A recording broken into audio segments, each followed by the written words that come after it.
Welcome to episode 19 of the Football Conversations on Eclectic Football Interest. For this episode, I was joined by Tom Brogan, author of We Made Them Angry, to discuss Scotland at the 1982 World Cup. Welcome aboard, Tom, and thank you for joining me. Not at all. Thanks very much for asking me, Callum. No problem. Tom, let's jump in the time machine. Scotland, after much hype, came home from the World Cup in Argentina with their tails between their legs. How long was it before the SFA turned to Jock Stein as their new manager, and why did they go for him? Was anyone else in the running? I think that there were some other names bandied about at the time. I mean, surprisingly, people like Craig Brown and Andy Roxburgh were mentioned, obviously, who went on to become Scotland managers in subsequent years. But Stein was the obvious choice. I mean, Stein was a guy who maybe could have been Scotland manager previously, or certainly the press had looked to him as possibly being permanent Scotland manager before Ali MacLeod.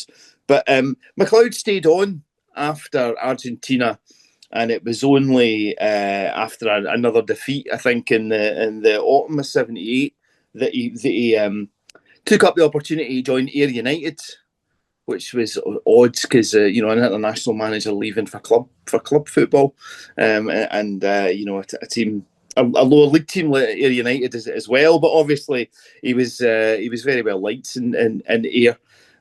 So Stein, I think, was the obvious choice, and it was not exactly the right time because he not long moved to Leeds United. It would have been interesting to see what he could have done if he had a longer spell in English football. But it was the right time for Scotland to appoint Jock Stein. I don't think Stein really had any hesitation in leaving Leeds United. Spent just coincidentally the same amount of days at Leeds United as Brian Clough did, 44. But the difference there was he was quite well liked at Leeds United. The board liked him, the players liked him. Whereas obviously Clough came in and unsettled everybody, but that wasn't the case with Jock Stein. But he didn't really get a chance to do very much at Leeds. But yeah, he sort of put himself forward to be the Scotland manager, and he was the natural choice to take over. So what was Stein's remit in the job? And once he'd kind of got his feet under the desk, what was the initial impact on the side? How did they fare in the qualification? What was he like with his players? How did he pull the squad together? I mean, I think Scotland obviously were qualifying for World Cups then, 74, 78. So the remit was to qualify again for 82, but there was European Championships of 1980, which obviously Scotland didn't qualify for. But again, all the players, if they hadn't already played under him, like at Celtic, or even somebody like Frank Gray, who'd actually played under him at Leeds United, they all respected him. Because obviously his stature in the game. I mean, when you think about it, it wasn't really too many years after Celtic had won the European Cup. I mean, like 78, you're talking about only 11 years earlier that Celtic had won the European Cup. So everybody held him in high esteem. And everybody I've spoken to over the years who played under Stein all says that they'll use the word aura. So he had this aura about him. And I think it was like when Stein spoke, players sat and listened because they felt he had something worth saying. So I don't think he'd any problems of galvanising the squad or getting people to want to play for him. Scotland obviously had a rich array of talent. I think that was ultimately, if we come on through it, that was sort of one of Stein's problems, was just identifying who the best Scottish players were, because we had so many sort of good players in different positions over the years. So I really do think that was his ultimate problem, was not being able to pick a sort of settled team, because he had so many players to choose from. he kept moving players about and choosing different players at different times. So he had a strong squad, and like I say, all guys who were eager to play for him. Yeah. What were the notable performances from the qualification campaign, and how was the qualification ultimately secured? Well, I mean, I think we started off winning away in Sweden, which I remember watching on television. Those were the days where this is what, October 1980, where you didn't get many live games on TV. So it was a big deal when you got a Scotland international. You got a Scotland international on television. So an away win over Sweden was a sort of great start. It was a great start to the qualifying campaign. And also again, I remember I was at school the afternoon we played away against Israel. And I remember the sort of buzz just around the playground. I don't even know if we saw it, but there was a sort of buzz around the playground that Scotland were playing. And again, we sort of sneaked out a 1-0 win. With Kenny Dalglish scoring away in Israel. With again, I mean, this just shows you the sort of changed days. I mean, he admitted he had concussion at that time, and he said he saw two balls in front of him, and he just picked one and hammered it in. But again, it's a kind of, he would probably been subbed off now. But so we start off winning away in Sweden, and then we get a draw against Portugal. And you think how strong that group was with Sweden, absolutely. Portugal, Northern Ireland, and then they put Israel into our group, because I cover that in the book, that there was a sort of, FIFA didn't know where to put Israel, because they'd moved Israel about into different continents. Yes. Over the year, but they come up with this. They're going into Europe. They're going into this group, and we were told they're going into your group. And also, and again, I cover in the book as well. We get drawn against Northern Ireland, and Scotland hadn't played in Belfast for, I think, like a decade, because with the home internationals every summer, and Scotland had just kept refusing to play in Belfast, even although England and Wales had returned. Obviously, in the early 70s, there was good reason to not go to Belfast because of the height of the Troubles. But when England and Wales went back, Scotland were still determined that we weren't going back. But they realised when we were drawn against Northern Ireland that we would have to go and play them, because they were scared that FIFA would kick us out at the World Cup. So they went back and played them in the home internationals. It was a Friday night. It was live on television. Scottish FA actively discouraged Scotland fans from going, and that's why it was live on television. But it turned out that really it wasn't so much fear of any trouble on the street in terms of what was going on during the Troubles. It was more that they felt the Scottish fans would get up to mischief. It would be another Wembley, or they would get up to mischief with soldiers on the street, which I think was misplaced. But anyway, so with Northern Ireland in that group as well. So Northern Ireland, Sweden, Portugal, and Israel. So I think a tough group in any era. But so and then a 0-0 draw with Portugal at Hampden, and then, like I was saying there, we beat Israel away with a Kenny Dalglish goal. But I mean, this is the thing, we're unbeaten until the end of the campaign. A draw against Northern Ireland at Hampden, and then we beat Israel 3-1 with John Robertson scoring 2 goals, and then I remember again. There's a picture in the book is Joe Jordan after he scored against Sweden. It's a picture with his arms raised and the toothless grin. I think it's quite an iconic picture, and that was the night when he scored one of the 2 goals against Sweden at Hampden. And then it's we qualify in Belfast with a draw. A 0-0 draw in Belfast is what gets us through, and then we lose only lose after we've already qualified.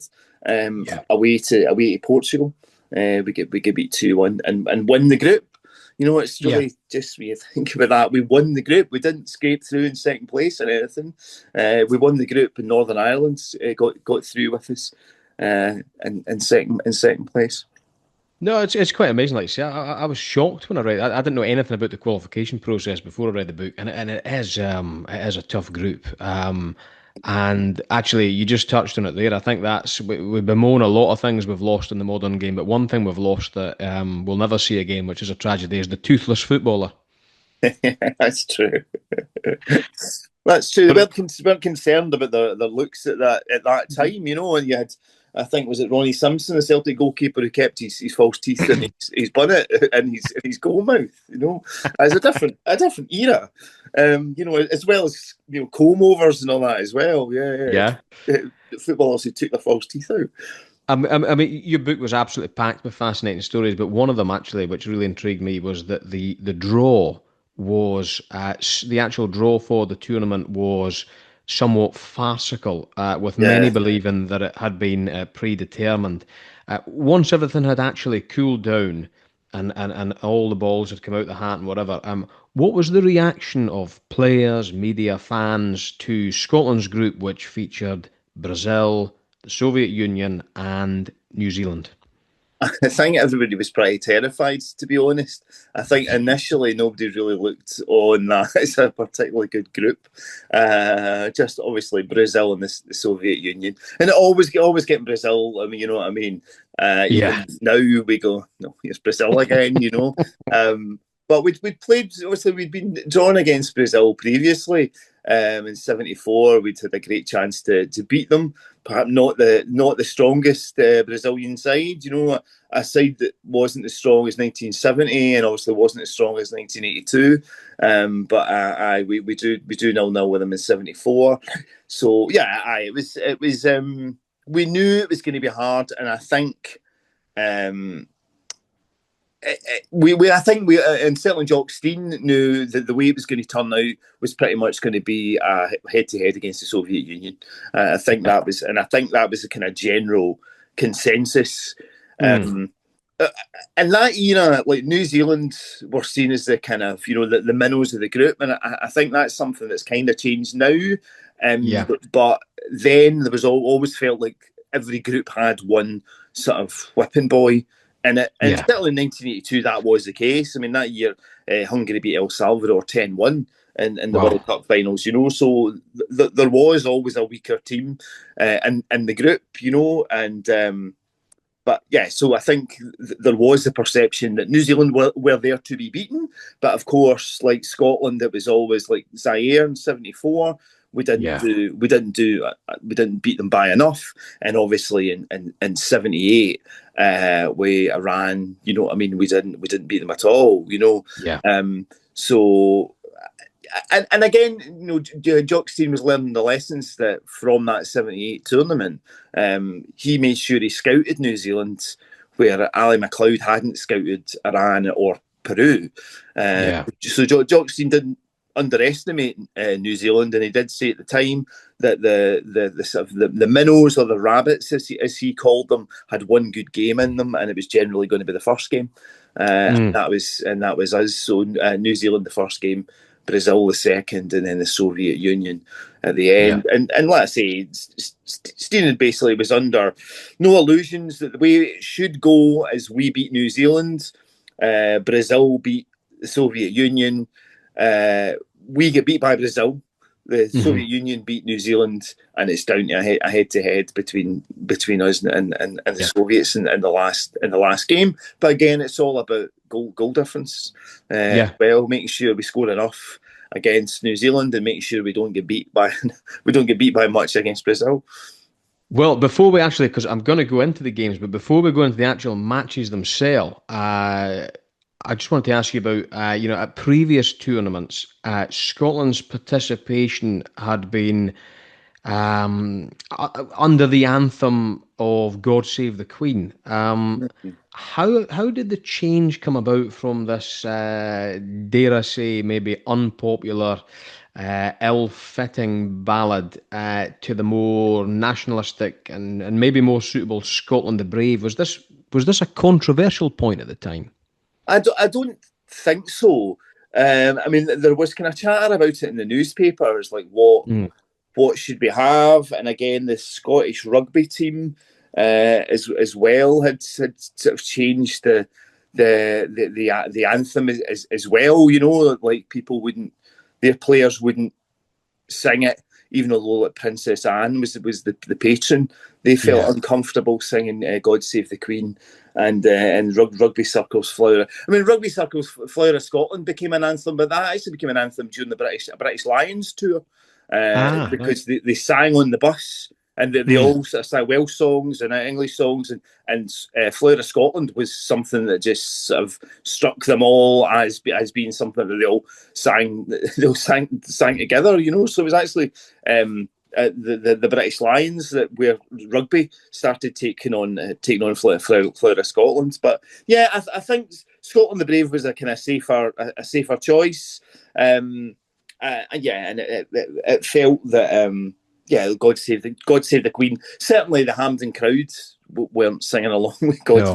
God Save the Queen, and it felt like it was a bit more fitting for a Scotland team to come out to. But I don't think it was necessarily controversial. I don't think there was anybody insisting that it should be. It should be Mhm. God Save the Queen. You know, I think Scotland the Brave seemed like the kind of safe choice.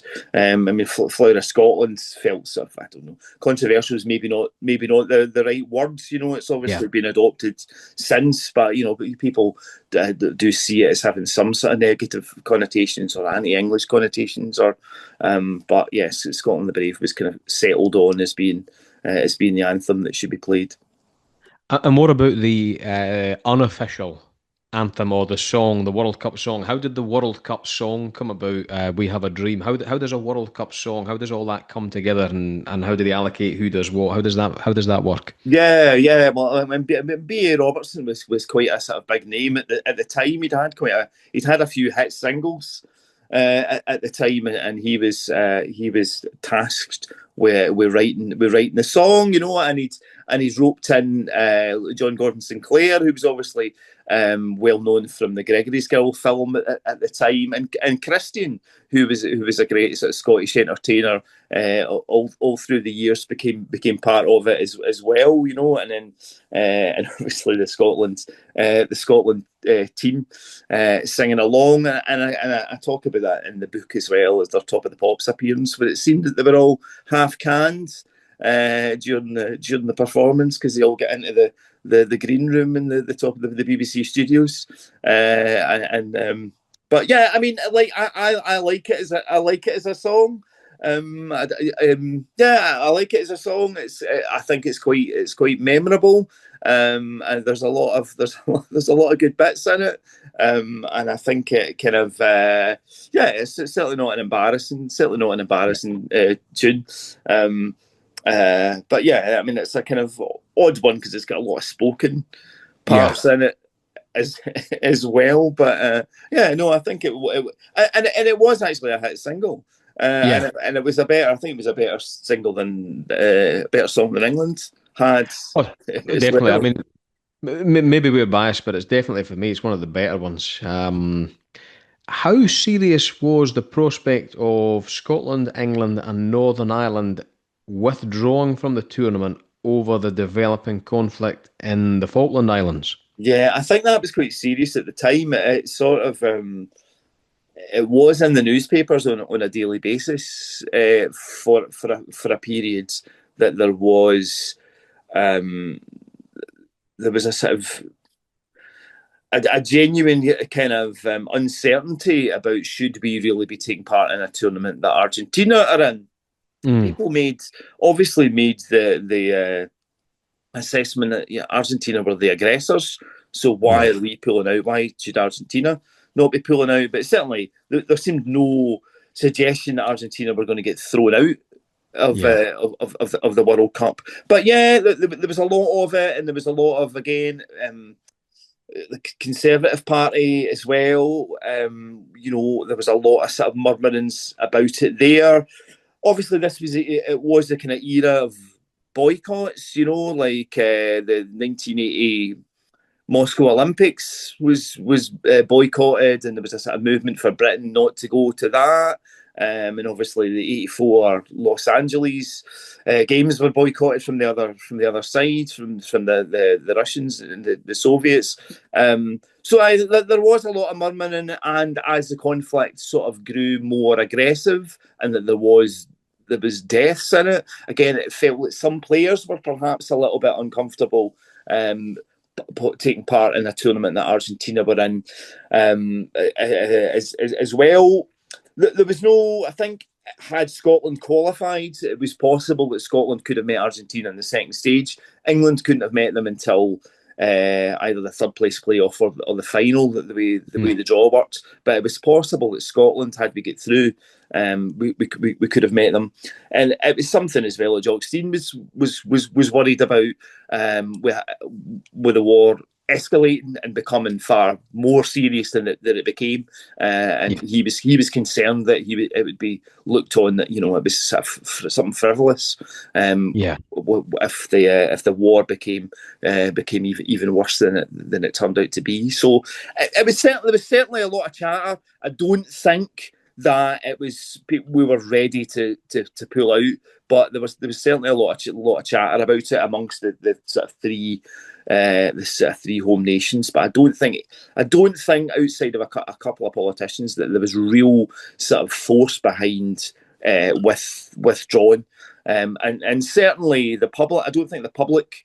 The Daily Record ran a sort of mailbag, if they asked people to write in. And I think overwhelmingly, people certainly in Scotland said that they wanted to see the home nations go to the World Cup. And I think once the football associations got the sort of sense that the public wanted them to go, then the mood sort of changed to we will go here. I think there would have been more of an outcry had the home nations pulled out over it, while Argentina continued to take part.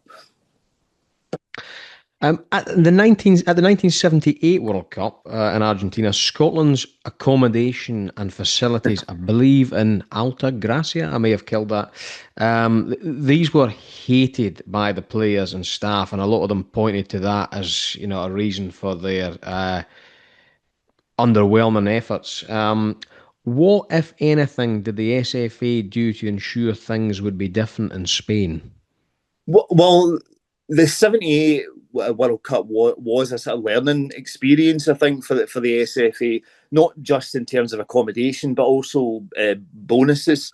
Once they got to the World Cup in Argentina, there was a lot of squabbling about what the bonuses would be, but the SFA made sure to sort of sort that out before we arrived in Spain, and there was a committee of players that would sort of thrash that out.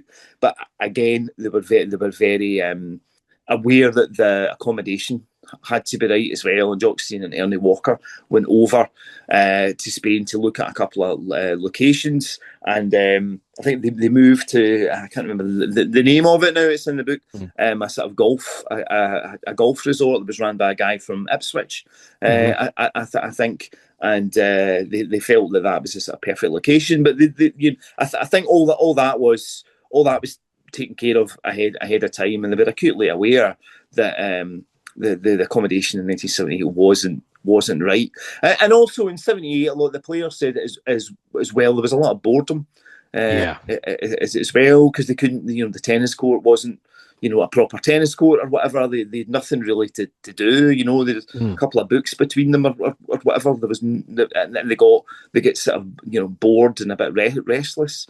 So, and I don't think that wasn't the case in Spain in 1982. They had actually sorted out a proper hotel and leisure facilities. The only thing about it was Jock Stein wanted them all to stay out of the sun.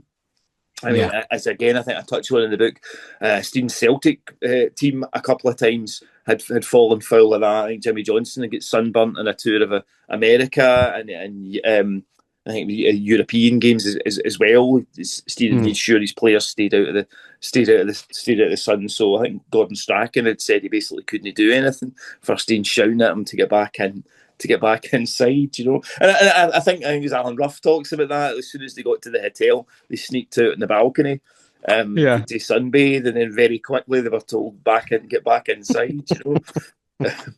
So I think he kept his players on a bit of a short leash. So Scotland's opening fixture was against the perceived lightweights of the group, New Zealand. We slightly touched on this earlier, but despite a 5-2 win, there seemed to be a fairly negative reaction to Scotland's performance. Why was this, and what was the story of this game? Well, again, it's like as I was saying before, that we went into it thinking we're going to beat New Zealand, but we need to beat them by a lot of goals. Yeah. That was 74. We beat Zaire 2-0. Brazil beat them 4-0, and Yugoslavia beat them 9-0. Yeah. We went out in goal difference. So we're acutely aware we need to win, and we need to win by a lot of goals. But we start off very well the first half. It's a wave after wave of attack. We're sort of. You've got Danny McGrain and Frank Gray going down the wings, as well as you've got Souness and Walk and Strachan coming through the middle, as well as Dalglish and Robertson. And we're 3-0 up at half time. All looks good. Kenny Dalglish and John Walk scores 2 again. I think the New Zealand manager has suggested John Walk would be one of the goal threats by coming through from midfield. And again, like that was one of Walk's best games, or certainly one of his best half for Scotland, because Walk was a great goal scoring midfielder. It was a guy who would come firing through from the midfield. So 3-0 up at half time. It's all looking good, and you're thinking we can comfortably win this 5 or 6-0, But we let New Zealand back in. It's a little bit of sloppy defending. Danny McGrain held his hands up that he'd made a wee bit of an error with a sort of short back pass. But New Zealand get in and they get a couple of goals. First 20 minutes of the second half, New Zealand grab a couple of goals back, and then at 3-2, it's looking a wee bit rocky. At that point, until John Robertson scores a great free kick. I get a wee training ground move where it looks like they've kind of messed it up a wee bit, and then Robertson just flights the ball. And this was from the Aberdeen training ground, wasn't it? This was an Aberdeen idea. They ended up using against Bayern Munich, wasn't it? Yeah, I think Gordon Strachan says that Jim McLean, who was over there as an assistant, has said to him in the training ground, "You've got one of your smart arse Aberdeen moves. Why don't you try that?" So they practiced that, and then it works to great effect. That game, with John Robertson scores a terrific free kick, and then Steve Archibald knocks one in towards the end. But I think again we're very much aware that at 5-2, those 2 goals are going to come back to haunt us. I think everybody was aware of that at that time. I think I don't know if we'd felt that if the game had finished 3-0. You know what I mean? I think if the game had finished 3-0, we probably would have been like, that's quite a good win. We could have won by more, but a good win. But I think it's the sloppiness at the back that we've kind of cost ourselves those 2 goals. We kind of know this is going to happen again. But, as Stein, I think, said, Scotland we're our own worst enemy. I think he'd said that getting into the tournament. It's always Scotland that puts Scotland out, And this is the thing. We gave away 2 goals, and I think that's it. We're all kicking ourselves. It should have been a 5-0 win. Should have been a comfortable 5-0 win, and we'd been looking good for goal difference. But those 2 goals, it's just in the back of everybody's minds. This is going to cost us. And New Zealand, actually, I read this in your book as well. New Zealand were actually littered with British players, weren't they? They even had a few Scots. Was the manager Scottish? I may have got that wrong, but I think John said. I think he was English. Right. Okay. I think he was at Tranmere. I think, but yeah, I spoke to Sam Malcolmson, who was Scottish, but and obviously that was terrific for him. That was what he was wanting, was to play against Scotland. And he said his dad was hoping to get substituted so as he could start supporting Scotland after he was off the pitch. But no, there is a few players as well. Like Bobby Almond, I think he was at Spurs with Graham Souness. Oh yeah, With yes, I read that. the two of them were in the youth team. And I spoke to Winton Roofer, who wasn't British, but he was over at Norwich City on trial as a youngster. But he said to me basically the Scottish team. He said a lot of those guys were his heroes because he grew up in New Zealand watching like Match of the Day, the big match. It was English British football he was watching, and it was guys like Joe Jordan, and he was for Manchester United, and Ken Douglas for Liverpool. It was guys like that he grew up watching, and like I say in the book, he rhymed off the 1978 Scotland World Cup squad. He just rhymed off all the players because that was what he was soaking up, So he was saying this was brilliant that we were playing Scotland. A lot of these guys were my heroes. You know what I mean? But they were obviously very determined. Like we can beat them. But it's littered with a lot of guys that played in British football at a lower level. Well, from that, we next go to the daunting prospect of Brazil. Now, Scotland got off to a dream start by virtue of a David Neary screamer, or as Jimmy Hill claimed, a toe poke. But in your book, interestingly, I also read that after the game, Hill said of Brazil, they have another degree of class. They come from a world we don't understand. How did Hill reach this reverential conclusion? Just how good were Brazil against Scotland, and how damaging a defeat was this? Again, I think we're anticipating getting beat by Brazil, but taking the lead, it's just again, like I say in the book, I was like 10 years old, and I remember it vividly, that goal going in, because as a Scotland fan, you're full at that age as well. You're full of optimism, and at that point you think you're going to beat Brazil because you don't know any better. I mean, I remember my dad sort of camped in, like my dad knew what was coming. Like my dad would tell stories about that 9-3 game that we could beat off England. So my dad was very aware that we shoot ourselves in the foot kind of thing. But and again, talking about Jimmy Hill and the toe poke, and I do go into this in the book. Jimmy Hill said that wasn't a negative thing. He in his era, a toe poke was a skill. He didn't really mean it as a bit. Apparently, Jock Stein was very annoyed with him about saying that, and it's obviously he became a sort of pantomime villain for Scotland fans forevermore because of that. And I think about it, but as a great goal, when you look at it, it's not a coincidence that we scored that goal. That area that the ball comes into, the sort of left back area. I mean, Jock Stein has sort of targeted that because Brazil had Junior in that position, and Junior was a sort of roving. He wanted to play up the pitch, so Stein knew that there would be space in that area, and that's where he plays. But the ball gets played into and gets knocked down. And then obviously it's surprisingly for some reason it's David Neary that gets onto the end of it, But so we're all thinking here we go at 1-0. But I mean, all 4 Brazil goals are tremendous, I mean, and this is the thing. I think they're the kind of team that could just turn it. They could just turn it on, sort of effortlessly, I mean, Graham Souness talks a lot about the 2 teams lining up. And the Scotland, he looks around Scotland, he looks around at Brazil, and they're all sort of, movie stars, all quite relaxed and calm. And he looks around at the Scotland team, and everybody's sweating, just by being out in the heat there. Everybody's melted already, So, and I think they just had that kind of swagger about them, that Brazil team, I mean, it's a lot of people still talk about them.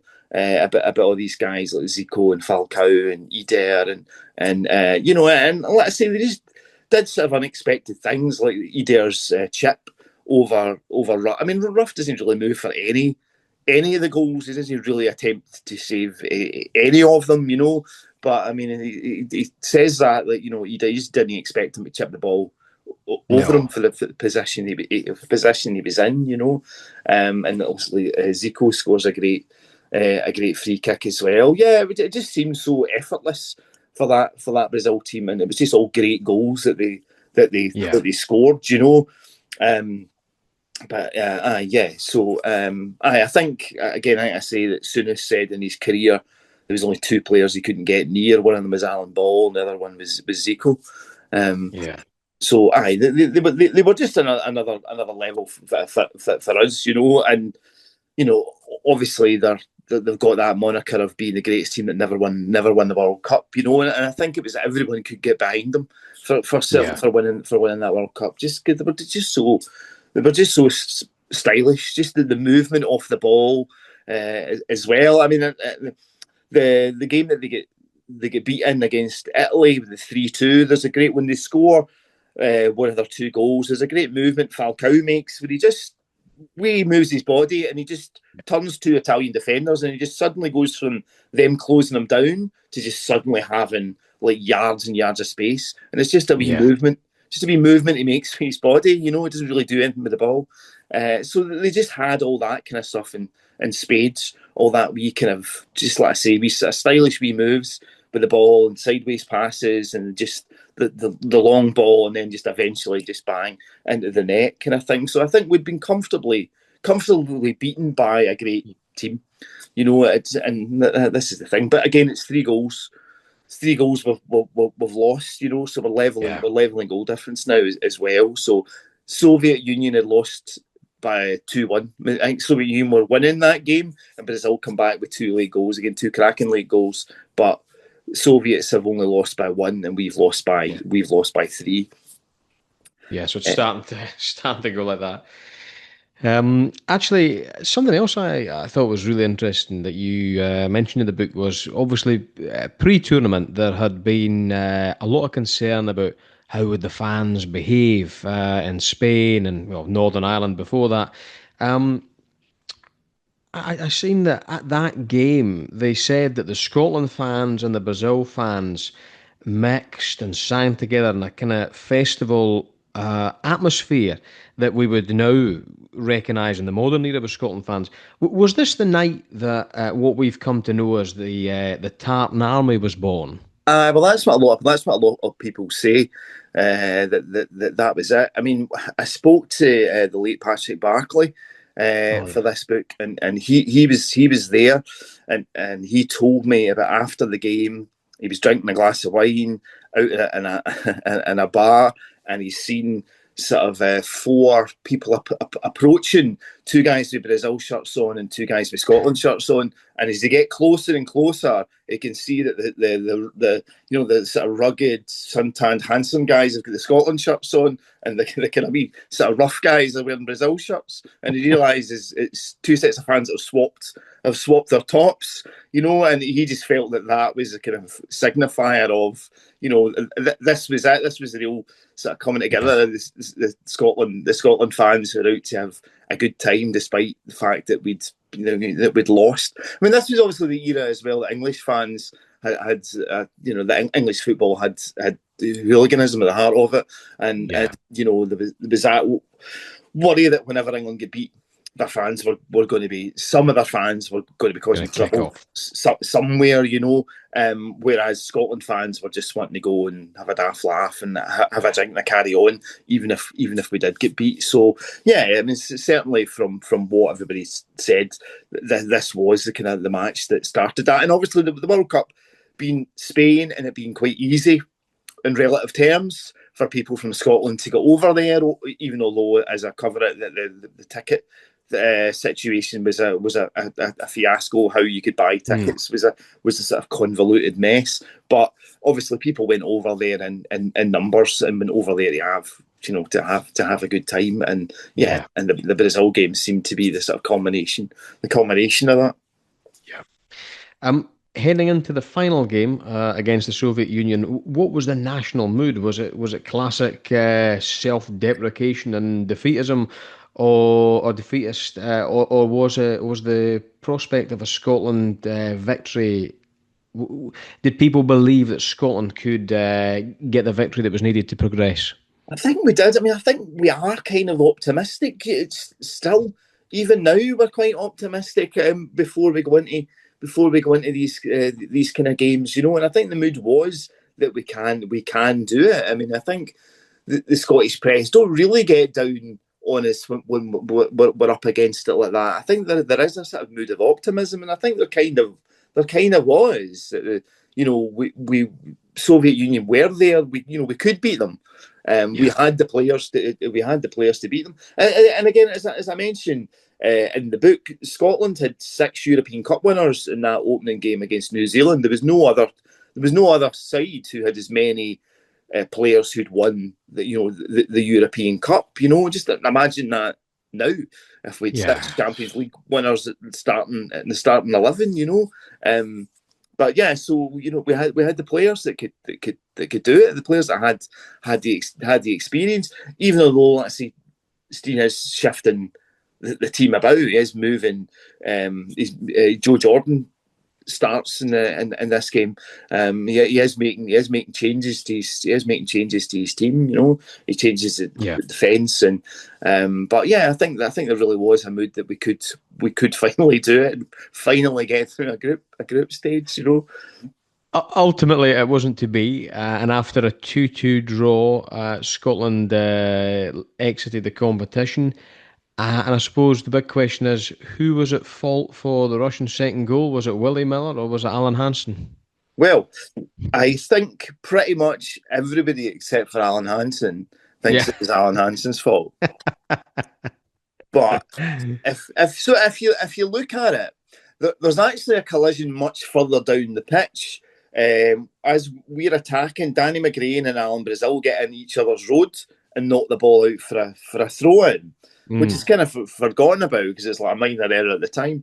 But so the Soviets launched the ball forward from the throw in, and Alan Hansen heads to clear it back into the Soviet half, but the ball comes off the top of his head, so he only sort of succeeds in sending it back into Scotland's half. But Hansen turns and chases the ball. Now, the way Hansen tells it, Hansen's ahead of the Soviet attacker, and he is. Hansen's sort of winning the race for the ball, but Willie Miller's coming forward. Now, the way Alan Hansen tells it is all Willie Miller. I mean, they were from different schools. The Aberdeen defensive system and the Liverpool defensive system were different. Hansen says all Willie Miller really has to do is to step back and shape for a square ball.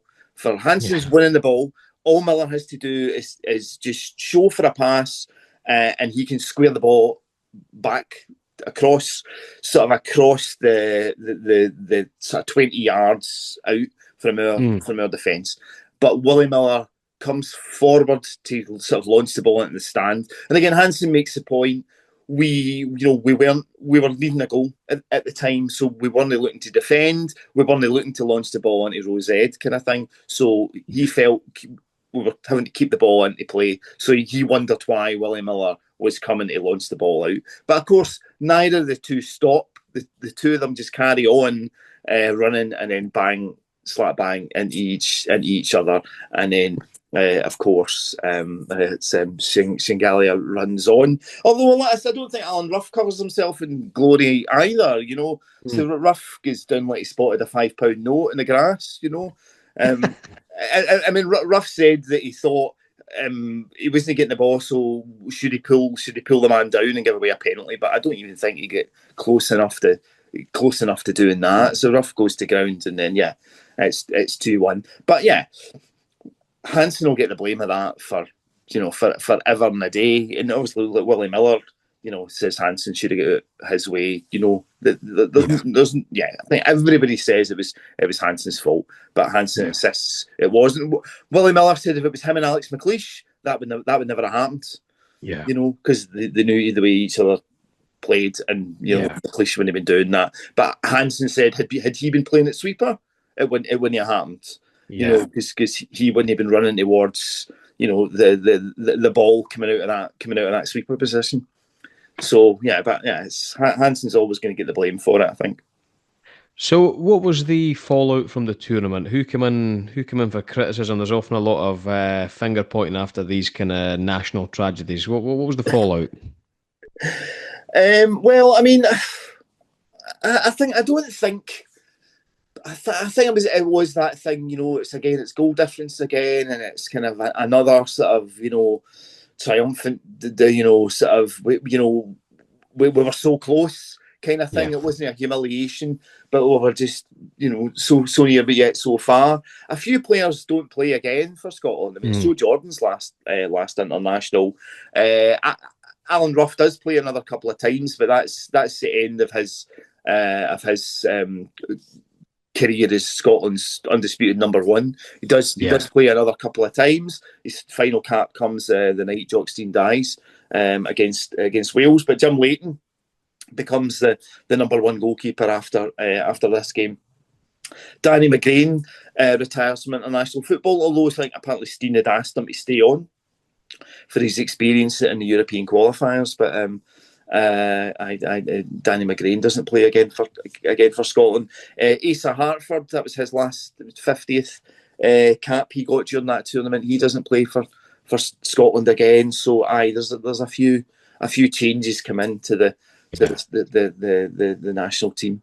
At that time, it was rumoured that was the end of Kenny Dalglish's international career, but of course Mm. it wasn't. I mean, Dalglish obviously went on to play again for another few years until like 1986. But there is a kind of renewed Scotland team Yeah. after that '82 World Cup. But if you watch the interviews after that, they're all absolutely sickened by it. Yeah. Like Graham Souness, and I mean, there's a good, Souness is interviewed on the pitch. Mm. You can see absolutely how absolutely gutted Yeah. he is, because the Soviets weren't that far better than us. And again, something I look at in the book, there's a lot of time wasting going on, and the referee Yeah. indicates he's going to add on time. I think it was 45 seconds added on. Mm. So again, if that game is played now, you would have had 8 Yeah. minutes, 10 minutes Yeah. added on at the end of it. But in those days, like, added on time wasn't really They wasn't just really made a it thing. up. Yeah, Just so made it what? up. So it's it's a very kind of just a sort of gutting experience for us going out in that manner. Was Spain 1982 a classic Scotland failure, or is that unfair? Yeah, I mean, I think we could have, it probably was. It probably was a better chance of qualifying than 78 turned out to be, or 80 or 86. Because obviously we scored 8 goals. We conceded 8 goals, but we scored 8 goals. So it was a tournament we probably could have got through. Yeah, Yeah. we probably could have got through, because I mean we were excited. I mean, it's why I wanted to write about it, even though we went out in that stage. I think we had a more interesting campaign than say England did, who made it through. But I think we were an exciting team with exciting players, Yeah. and like I say, a really strong squad. Mm. I mean, although you look at that squad in the '60s, where we had Billy McNeil and John Gregg and Jim Baxter and Jimmy Johnson, and they didn't even make it through No, uh, didn't even qualify. to a tournament. You know what I mean? But we had a really strong squad, a really strong number of players. So yeah, it's disappointing that we didn't actually manage it at that time. What inspired you to write the book, Tom? And what sort of journey did the process of writing it take you on? Well, again, like I say in the book, I was 10 years old at the time, and I think everybody's favourite World Cup is when they're about 10 years old, Yeah. when they're just getting into football. That's your favourite World Cup, no matter what, how bad the World Cup seems to everybody else, And then there's a few books been written about that World Cup. Um, and it was at the right time as well for television coverage. Hmm. None of it like this year, 11 at night and 2 in the morning. It was just nice 4 o'clock kickoffs around about when you come out of school, and the evening. So the whole that whole tournament had sort of vivid memories for me. The France West Germany semi-final as well. I remember watching that, and it's staying up late because it went to penalty kicks. And that Italy Brazil game was so many matches. I sort of clearly remember England beating France, and early on with Brian Robson scoring after like 27 seconds. I sort of remember all this so vividly. And again, you're at school. Or you're out playing football as well with school pals, and you're talking about all the games and your sticker album and all that as well. So that just brings it on for you, and you're playing football at the time as well. So you're going out before a game or whatever. You're Brazil kind of thing. You're playing football as well. So that whole just adds into just the immersion of it, And like I say, it was an era where football matches weren't on television live that often. You know what I mean? Yeah. Now you get fed up with it sometimes. Oh yeah. Bother watching games because they're on so often, but at that time, having this football every day, and 2 games a day and all that kind of stuff. Yeah, so it was just like a special time for me, as just for that time. So that when I thought about wanting to write something about a World Cup, a concentrated period, that was the 82 one. I thought about 86, but 82 was just far more exciting and far more going on for me anyway. Although the book's not particularly about my experiences, I don't put myself in it. But yeah, the whole thing was just, I was, like I say, it was my favourite World Cup, and I really did want to write something about Scotland. And I think nowadays it's the best time for writing about that kind of era, because so much research material is available to you that maybe wasn't available even 10 years ago. You can find so many things online, and like, sort of proper documents. Like I found, like, right away, one of the things I got was like FIFA's official report on the tournament. You could find easily online. You can find match programs online really easily. You can, if the game wasn't on YouTube, I could find a site that had it on DVD that I could buy the DVDs for £4 and sit and watch the entire match again. You know what I mean? There's so much that's out there, newspaper archives that you can just go day by day, and of course there's resources like the Mitchell Library and the National Library in Edinburgh as well hold so many books and autobiographies and all that kind of stuff. So much material is available to you, and as well things like what we are doing just now on Zoom and LinkedIn and stuff like that. You can find people to speak to. I made the decision not to try and interview any of the Scotland national team, because I felt they told a story over 40 years kind of thing, and I kind of thought if you spoke to Willie Miller or Graham Souness, you'd probably just hear a lot of the same stories that they've been telling the press and TV shows through the years anyway. That I probably wouldn't have got much new out of them that wasn't out there, because there's loads of TV documentaries and interviews, newspaper articles and all that kind of stuff. So I felt that I wanted to speak to Scotland fans, and I spoke to a couple of people like David Begg and Patrick Bartley who were over there covering the games, and like I say, I spoke to a couple of New Zealand players as well that kind of added to it, and speaking to Scotland fans as well kind of added to the atmosphere I felt in the book as well, because there's a lot of these guys, come up with their own ways of getting over there, and had their own very different experiences of that World Cup as well. You know what I mean? And again, all the people that went to it, it was a very it was a real sort of big tournament for them. Some people went on to go to every World Cup after that. You know what I mean? But it was so that's what I felt. Sort of going through it. It was just a rich time. It was just for football and for the information that you could get to hand. So it was an enjoyable time reading about it, and sort of immersing myself in that in those a few months, and getting through the qualifying campaign and all that kind of stuff as well. Well, I will say that all your research and all your efforts were worth it because it's an absolutely tremendous read, and I'll post Thanks. full links at the bottom. Last one, Tom. Where can people find you and what you're up to? Well, I think Blue Sky I'm on. I don't go on Twitter that often these days, unfortunately. Twitter's, as we said, offline's become a bit of a cesspit, which is a shame because it was great for being able to speak to people about things that you were interested in and finding people as well. You could chat to people there, which is a shame. But I am on Blue Sky, Instagram as well. Yeah, and you can find my books on Amazon and Waterstones. You should be able to find. I don't think We Made Them Angry is on the shelves at Waterstones really anymore, but you can find it. You can find it online. But I think my most recent book should still be about in the bookshops. My most recent book's on Kenny Dalglish, so Oh, great. you can probably find people can probably find that in Waterstones. Well, I'll post all full links and things below this. Mr. Tom Brogan, it's been a privilege and an education. Thank you so much for your time.